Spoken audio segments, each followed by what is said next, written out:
Panama is the only country in Central America that has a subway system, and we keep improving it. Domestic health is very affordable, a fraction of what you will expect to pay in the United States, and you know that. I'm very well aware that that's a fraction of what you would pay in the United States. There are people that do Airbnb in the city, not legally, but you can still find some. I heard from my client. Yeah, humans are pretty crafty. They'll figure out a way to do something.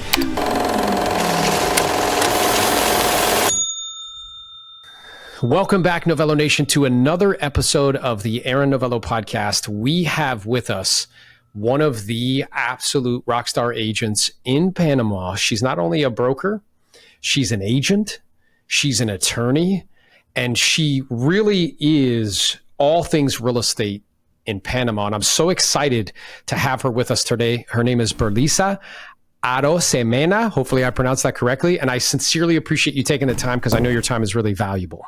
Judith, thank you so much. Aaron, thank you for the invitation. I'm on vacation right now, just for you to know. I'm in Central Florida, very close to you. Oh, wow. You're not too far away at all. That's awesome. No. Yeah. So, but I'm very happy to be here with you, answering all your questions to the best of my knowledge in the Panamanian market and how to invest there. You can invest yourself or your clients could invest there as well. I love that. So again, I appreciate you taking the time while on vacation. That shows you guys she's 100% dedicated to the craft. So committed to excellence. That's right. Committed to excellence. And we share that value. That's for sure. So I thought it would be interesting to have you on and really shed some light on this idea of international real estate. And, particularly Panama specifically, because I know we've had clients that have relocated there to make that their primary residence. So if you can talk a little bit about, some of the reasons why somebody might consider doing that and why it would be beneficial for them to make that move. Yeah, well, the first thing I want to tell you is some research show that most of us, average person, spend 1/3 of their life working. So if you spend that much time working, you want to make sure that when you're going to retire, after spending almost all your life working hard, your money is going to be worth for a good life quality if you wish to retire in another country. One of the reasons for you or anybody to consider Panama as a retirement place is that the cost of living in Panama is very affordable in comparison with countries as the United States, Canada, or Europe. You know that Panama regularly tops the charts when it comes to places to retire around the world. And as a matter of fact, recently, the World Economic Forum ranked us as number 1 for retirement, as a retirement place. And, also International Living has us ranked among the 10 top places to retire in Panama, as well as many other websites like Escape Artists, etc. Panama has a dollarized economy. Many people don't know that, but that's has been the same since 1903. The American dollar is paired with the Balboa, which is our national currency. So if you retire, that's a no-brainer when it comes to using your dollars. You don't have to worry about currency rates or currency exchanges. That's one thing. And I can just go on with a large number of reasons for you to retire there, but I don't want this to be a one-way conversation. I want you to make that's questions. Awesome. It's perfect. So I'm taking notes here and you're sharing some things that I was not aware of. So first, I was aware that the cost of living is much more affordable. So can you give kind of those that are listening an example? So what's something you would pay for in the United States and approximately what that would cost and what does that cost in Panama? Yeah. Well, whether you want to rent or you want to own a property, it will be way more affordable in Panama than in the United States. If you want to rent an apartment, let's say a couple wants to retire in a comfortable neighborhood or a gated community, in a good neighborhood, you're looking at anything between $800 and $1,200 a month. And it depends. If you want to go high end, of course, you're going to be paying more, but rent is very affordable, probably 40 to 60% less than in major cities in the United States and Canada and Europe. If you want to own a property, you will also see big benefits. You can buy, for example, a little 800 square feet apartment, ocean view in Panama City, or in Gorgona Beach, for example, which is 50 minutes from Panama City, with a large expat community in the area. 2 bedrooms, 1 bathroom, with $155,000. Oceanfront building with many amenities, swimming pools, gym, etc. And another perk, we don't have a high cost of insurances because we are a hurricane-free country. So our insurance rates are very low in comparison with what you will pay in Florida, let's say. For example, taxes. Also, many properties are exempted from paying taxes for up to 20 years. The laws were recently changed, but we still have a huge tax break. And when you pay taxes, it's about 0.7% of the value of the property per annum. So many benefits when it comes to owning or renting a property in Panama. Yeah, that's fantastic. I mean, that's unbelievable. So I'm taking notes here, 800 to about 1,200 to rent a very nice home, and about 155,000 to get a 2-bedroom on the ocean. That's wild. Yeah. So, and then I know that there's 4 major expenses that eat up most people's money. It's housing, transportation, food, and insurance. I'm aware, at least I'm imagining anyway, if it's a 40 to 60% difference, that's reflected in all 4 of those majors. Is that right?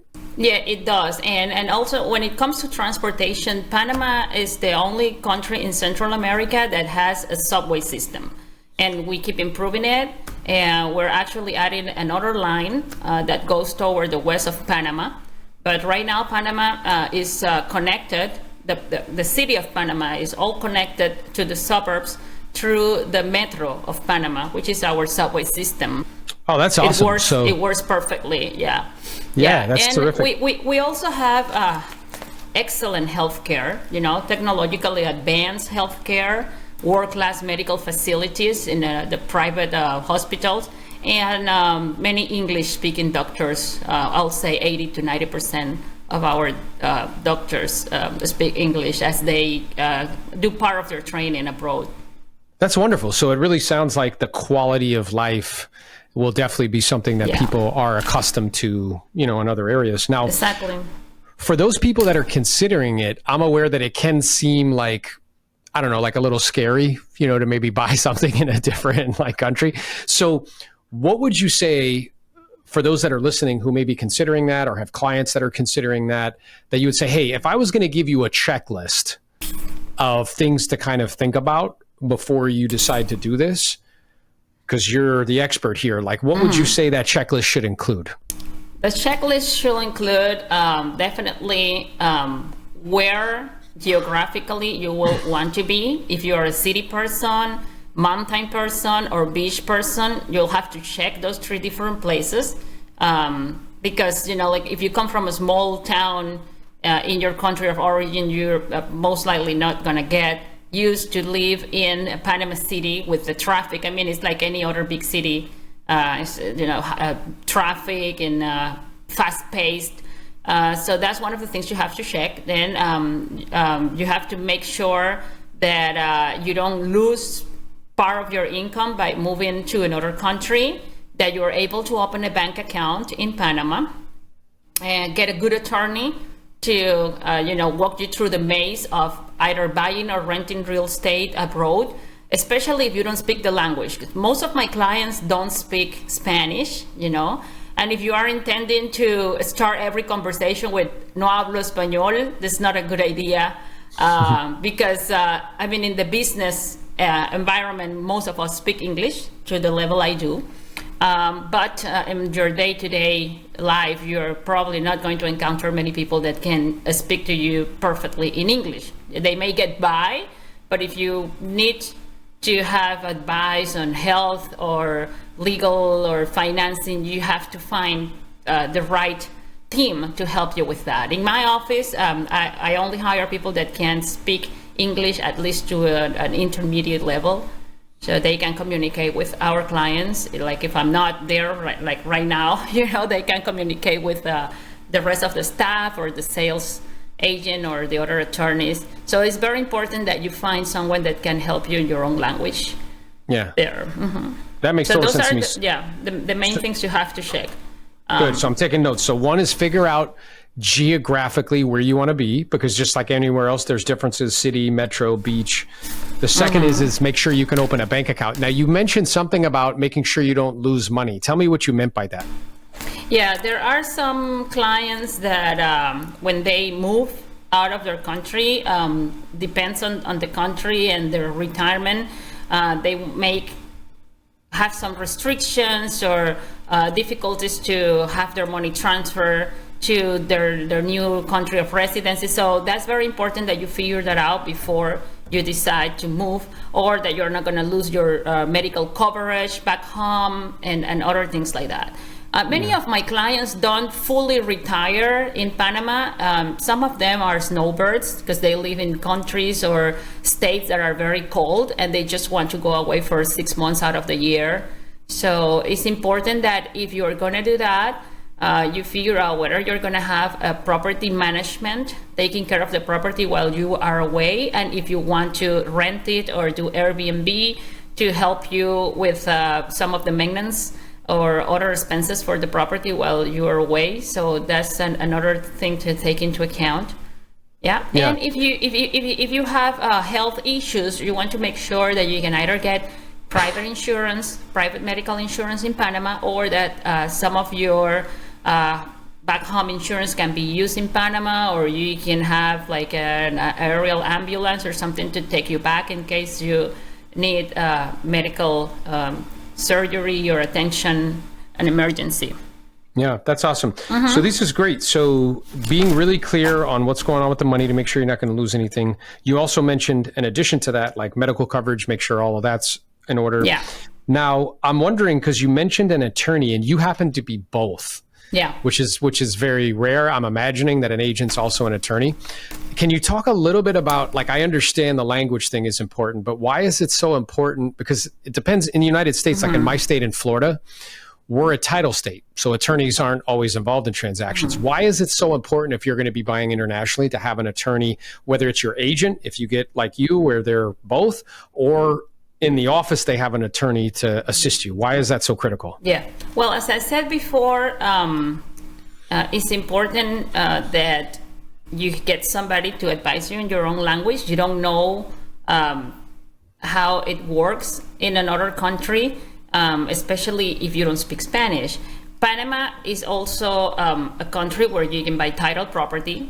As a matter of fact, I don't advise anybody to buy rights of possession. I only deal with title property, but we don't have title insurance like in the United States, for example. So it's very important that you have an attorney doing a thorough due diligence on the title before you commit to sign the promise to sell agreement, and that the attorney also writes up a very good contract to cover you because you're going to give a down payment, and in case something goes wrong, you want to be able to recover that money.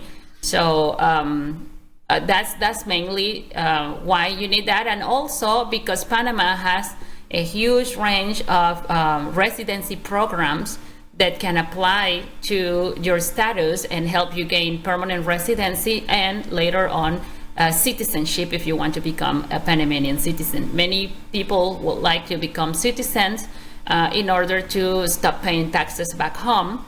Panama is a country of territorial taxes. You only pay taxes for what you produce there. So if your money comes from abroad, you don't pay taxes there. But if you have capital gain from something that you produce there, let's say you get into the business of buying fixer-uppers. Every time you sell one of those houses, you're going to pay capital gain on that because you produce that there, even though you're a foreigner. So it's not like Panama is a tax haven and you're never going to pay taxes. There are certain times when you're going to pay taxes, but it's important for you to have an attorney telling you immigration-wise, taxes-wise, where to go and how to do it, how to do it the smart way. For example, with the residency cases, I have a client from France that contacted me last year, and he wanted to go with a residency that between the legal fees and the government fees was going to cost him close to $25,000 to process it. But he didn't have the need to do that. But he went online and he Googled up and he found that. And I explained to him that he could do it for $2,500 instead of $25,000. So it's very important that you have somebody guiding you through that maze, because you will find a huge range of different choices to obtain residence in Panama, but you don't really know which one applies best to you and can help you to get there without spending all your money. That is awesome. That makes so much sense to me. So I wrote down one of the things that are a major difference with real estate in Panama is there's no title insurance. There is no title insurance. There is no escrow account. You're going to find 1 in 100 attorneys that may offer you an escrow account, and it will be very expensive. So the way to do it is to put the money in your own bank account and purchase from your bank a promissory payment letter, which is a condition, is a check condition to be released once the seller meets certain requirements that you or your attorney will instruct the bank. That makes sense. So in other words, the way around that is this promissory payment letter, which is basically saying we'll release the money once you fit this criteria. Yeah. It works as a title insurance for both parties, because it tells Aaron that he's going to get the title once Berliza meets certain requirements, and it tells Berliza that Aaron does have the money to pay for the title if she transfers it to his name. That's the best way to do it, and an attorney will be able to help you with that. There are other ways to do it as well that are safe, but this is the most recommendable one. Yeah, it sounds very clean and kind of simple and straightforward. So, and then is there any other major differences that people need to be aware of if they're purchasing real estate in Panama? Like I know some places, everything, they make offers as is, there's no inspection. So like, is there any other differences? You can have your inspections, and you can reserve the property and have a contingency of 30 days. It's almost the same things in here while you check this or that. But we are protected by the civil code, and whatever you find out after you purchase the property, even after the title has been transferred to your name, if you find out something that you couldn't see with the simple eye, you can claim your money back and start a process to recover your money and give the property back. Really? Under your property, there is a pipe of petroleum or something that you didn't know, but the owner knew, and he still sold you that property, and you couldn't see that, or with a simple inspection, you can claim back. It's a process, but I mean, you're protected. Wow. As well with roof problems and stuff like that. That's awesome. And then I know you mentioned to me that, as you mentioned snowbirds, because that's a term that I hear all the time because people come to Florida, but I guess they're coming to Panama as well. So my question is as far as Airbnb, like the rules in Panama, are they like how they are here in the United States, where only certain buildings and only certain geographic areas, or are they looser? In the metropolitan area, meaning Panama City, there is a law that protects hotels. It's a law for tourism incentive that prohibits the Airbnb in that area. It may be very rare cases where your building will allow you to do that, or if the building has a condo hotel license as well.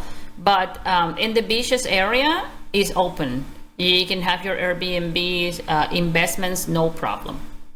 Oh, that's awesome. So it sounds like in the metro area, like no, because there's laws to protect it. And if you find it, it'll be few and far in between. Yep. Yeah. And then, but in the beaches, like that 2-bedroom condo you were mentioning for $155,000, like that's no problem. We do that for our clients. And for example, one of those 2-bedroom apartments, the occupancy that we have there is about 20 nights a month. And in low season, the night will be anything between $80 and $95 plus the cleaning fee. And then in high season, you're looking at $95 to $110 a night plus the cleaning fee. Wow. Yeah, 20 nights a month average in that building, And because that's- we have several Airbnbs in that building, and they do really, really well. That's awesome. So, and then are you guys like vertically integrated where, like, I imagine you are, where you'll help them to find it? Like, let's say somebody who's listening is like, wow, Berliza makes a lot of sense. That sounds awesome. I want to do that. So they reach out to you. You would help them locate the property. Yeah. Then do you help them with the Airbnb side of things, or No, is there a separate? not only that. I help you locate the property. I help you negotiate with the builder. And then we help you purchase everything with our contacts for discounts and appliances, furniture. We help you decorate if you need us to do that. We help you with installing everything and then getting it into the Airbnb, like a turnkey apartment. That's wonderful. And then, so for the owner, once it's in Airbnb, like, do you oversee that whole thing, and then you just send the owner a check at the end of the month? Is that what happens? Yeah, we have somebody in the office. That's Gabriel. Gabriel takes care of our clients' Airbnbs, and he either sends them the money through PayPal, or if they have an account in Panama, he just deposits the money to their Panama bank account and sends them a report. He prefers to send a report every time he gets a guest. That's wonderful. Okay, so it really is truly like turnkey. Turnkey. And then once it came time to sell it, then you can help them with that as well. We can help them with that as well, but I don't think you want to sell it because it's making money and you can use it when it's not rented. Right. I mean, is that what the majority of your clients do? Yeah. For example, for an apartment, for that apartment there, the homeowners association fee is only $105 a month. Wow. And that includes security and the use of all the facilities, gym, swimming pool. I'll send you a brochure with the information on that building. I know. And whenever you go to Panama, I can get you a try before you own night there, so you can experience it and either buy one yourself or send those clients. We'll pay you your referral fee. I love it. Guys, she's such a rock star. She's selling me a unit as we're talking. I know. You know what I mean? Always be closing. You know that. ABC all the time. And then I'm wondering, because as far as that's concerned, I know a lot of people would be interested in that. Because I know that the whole thing with Airbnb is if they change rules or they change the laws, like, do you foresee that ever being an issue on the beach side? Because I know they created that law in the Not city. really, but you can always do your short-term rentals, 1 month, 2 months, 3 months. Doesn't necessarily have to be an Airbnb. We before Airbnb, because I have been in this business for almost 18 years, and before Airbnb existed, we did the short-term rentals. I own property myself in that area, and I always did short-term rentals. So you were doing that ahead of time, but just like at a month at a time or 2 months at a time or whatever. Exactly. And then Airbnb came up and we do Airbnb. It's easier with the app, and people can pay you online with a credit card and all that, Yeah. But if the time comes, because people say, oh, this is the perfect place to retire. There is no perfect place to retire. Governments change, things change, climate change, and you just have to adapt. You need to have somebody savvy to help you adapt to any changes. Panama is pretty stable, but if something changes, you have somebody there that can help you just to sort that out or go around and continue to make your income. Or if you decide to sell, we can help you with that as well, as you mentioned before. 100%. So then I guess I'm curious, like, what are some of the mistakes that you see people do when they try to purchase property? Because you gave them a blueprint, but what are the things that they should be looking out for to try to avoid? Because the way you paint this picture, Berliza, like, it makes so much sense to me. The climate sounds like I'm ready to move there. So like, it makes all the sense in the world. So like, what are the things that buyers or potential retirees should really like do their best to try to avoid? Well, nowadays, because we have a lot of virtual interaction, I see people that are eager to, move on, and they will commit to give a down payment or reserve a property without physically seeing it.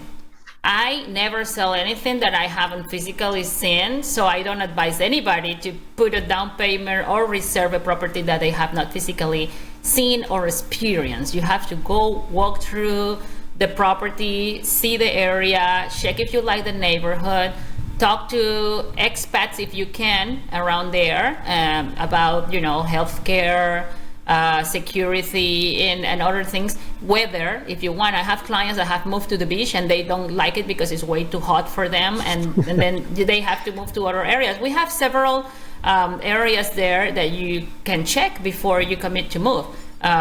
We have different neighborhoods where we have large expat communities like El Valle and Boquete and Altos del Maria, which are cooler weather. Some of my clients prefer that rather than being by the beach. But in Panama, the beach is always closed. I mean, it's in 1 hour from wherever you are. In 1 hour or less, you will be at the beach. We have oceans on both sides. We have from the Pacific to the Atlantic, you make less than 1 hour.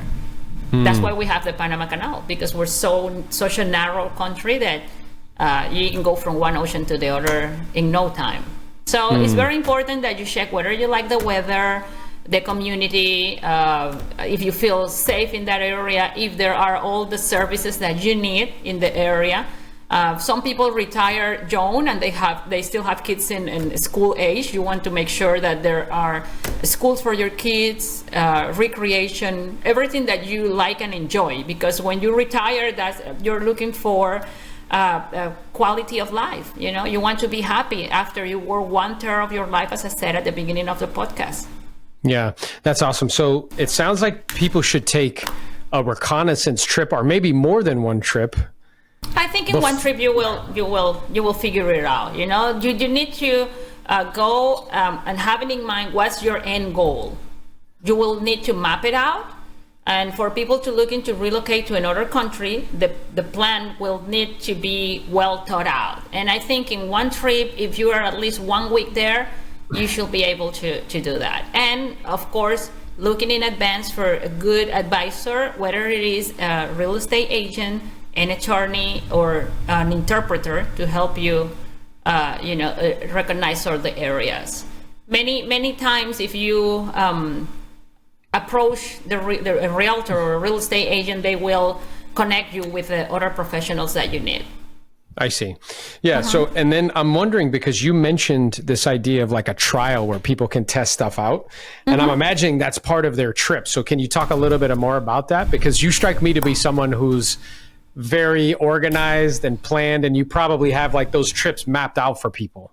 Yeah. Well, we connect our clients with different tourist providers or hotel owners and drivers. We talk to developers to see if we can get our clients into the property. If they have a model apartment that is furnished, if we can get the client a one night try before you own, and many times we get that, or if not, then we guide our clients how to get an Airbnb in the areas where they like. So I have had clients that we have given them even helicopter rides with the developers. That's fantastic. Yeah, I know somebody who gave a helicopter ride too. So, so that's interesting. So it sounds like, I'm just thinking in my head, it's like, all right, well, you can map out a time, maybe spend 7 to 10 days. You can stay, whether it's with these developers that give you the, use before you buy, or you can stay in Airbnbs in the city, or not in the city, but like in the mountains, or in those communities area that you mentioned that have high expats, or the beach area. There are people that do Airbnb in the city, not legally, but you can still find some. I heard from my clients. Yeah, humans are pretty crafty. They'll figure out a way to do something. But it sounds like with that trip, you can go and stay in these different areas, so you can figure out which one you feel comfortable with. And then with a proper guide like you, those other things that you were considering, like as far as like, okay, while I'm physically there, I can test the weather, I can test the community. You can say to them like, hey, go check out this grocery store, go check out this hospital that's in this area. So that way you can really map out and get a feel for if this is going to match for me and my family and lifestyle. Yeah.